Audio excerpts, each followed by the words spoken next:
The touchstone in the West, I think, are the landscapes and the sense that anything's possible.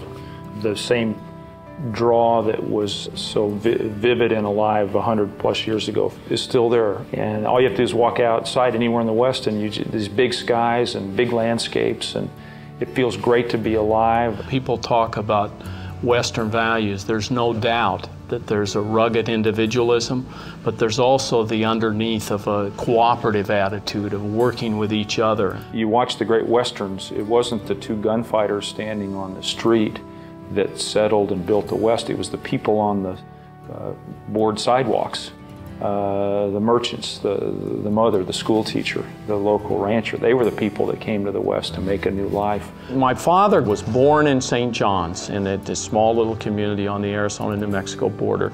He was the eldest of 6. He was a very good older brother to all his brothers and sisters. And hearing them now tell stories about him, it's amazing how much love there is in this family. And the story he always told was that Uncle Stewart, when they were kids, threw a big piece of iron up in the air and said, "What goes up must come down." And before my dad could turn around, it landed right on his head and left this permanent bump on his head. So they had their tussles.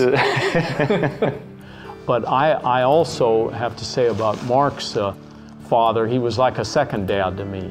Uncle Mo was there for me. When the congressional seat in Arizona came open in 1954, there was a to and fro about which one of them would run for that seat. And the story, at least on our side of the family, was in the end, Stewart said, "I'm the older brother, I'm going to run for the House of Representatives," and my dad acceded to that. Things worked out were in such a way that then he had a second chance and ran for the Congress in '61 in a special election, was elected, and the rest is history. Mo and Stuart Udall were there for the awakening of the West, for all these major pieces of legislation, the Clean Air Act, the Clean Water Act, the Wilderness Act, the Endangered Species Act.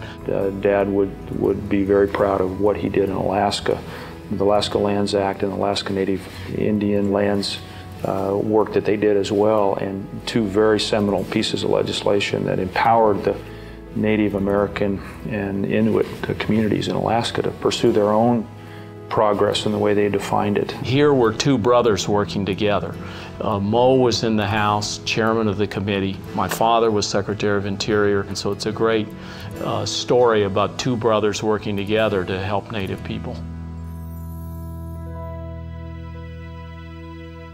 In the early 1980s, Robert Redford set up an organization called the Institute for Resource Management. And the interesting title, Resource Management. He wanted the West to be the best that it could, and so he was pulling together summits. He did his last summit, in fact, he did was on global warming in 1989. And he asked my father to work with him on these issues. Dad and Bob would together be moderators of the summits. They had a great interest in tribes. Redford, over time, I think, and my father became very good friends, and they still are to this day. My father's friendship with Bob was a logical extension of the friendship he had with Stewart. Stewart and Mo had such similar outlooks, and Bob reached out to my dad to help him, and then that was paid forward when Tom ran for the Congress and I ran for the Congress, and Bob came and campaigned with me in 1998, and it drew a lot of people out that didn't really have much connection to me but love Bob Redford. When he gets on the stage and he speaks from the heart, he's a powerful voice for the West, for what we all hold dear, and I'm truly honored that he's extended that hand of friendship and support to me like he did to my dad. In a way, it's like Wallace Stegner,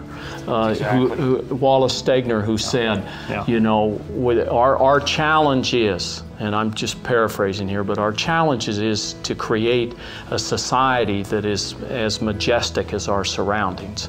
And Bob Redford is a visionary trying to do that. Yeah, he's a Stegner in film. He's a Stegner in taking the public square and educating and inspiring people.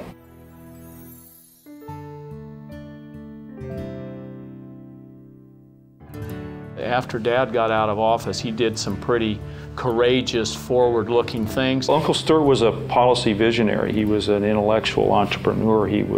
Still to this day, he's always pushing people to think in broader, universal terms. And I still go back and read Uncle Stuart's books. The Quiet Crisis, of course, is a classic, and detailing the history of American conservation in a way that connects to this day. We've got to protect it, we've got to preserve it. Yes, we want to develop economically. Yes, we want to harvest not just the wind and the sun for new energy sources, but if we don't do it right, if we don't do it and keep in a way that keeps faith with those that came before us, we could see a landscape that's not the rich landscape that we grew up experiencing. I think what's happened is all of us as Westerners have been thinking about what's really important about the West and what are the things we really value, and we're articulating those in a way to be able to elect people that are going to take care of the West and love the West and also